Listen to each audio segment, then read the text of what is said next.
Na konstitutivnej schadzki potvrdzeni mandati 19 členom novого zvolanja Nacionalного совіту Руснацох. Po konstituovanju zo javnim hlasanjom i zo zvekšinu 10 hlasami za vyhlasane, že biše takoj otrimala i perša porjadna schadzka novого zvolanja zo hlavnu točku dnjovoho šora vibor predsjedatelja Nacionalного совіту Руснацох.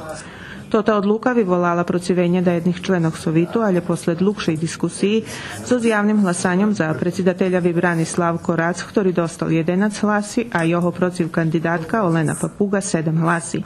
Jeden člen ostal strimani. Pred 4 rokami pobrovani isti scenario i Nješka, že by sme probali obstruovať, keď nedobijeme dostatočno hlasy na vybrankoch, že by sme prek obstrukciji došli do ponovnih vybrankoh, lebo do uvedzenja dočasovih miroh, a ja думаю, že ruska zajednica i ruski narod nie zaslužili, že bi še uvodzeli dočasovo mir i že mi še možemo predstaviti jako organizovana nacionalna zajednica. Vidjeli ste na samim glasanju, vekšina postoji, to bude tak u najchodzacích pár schádskov Nacionalного Sovitu, dok še nie uključíme do konkrétnych robotoch.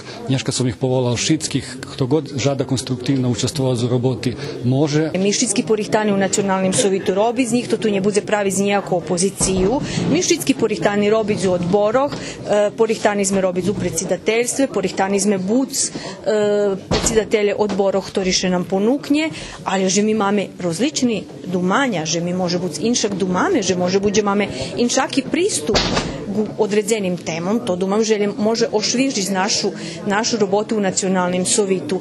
Po zakonu Nacionalni Sovit za 20 dní treba, že bi usohlašal statut so novim zakonom o nacionalnih sovitoh, a za 40 dní ma vybrať z robotni cela Sovitu.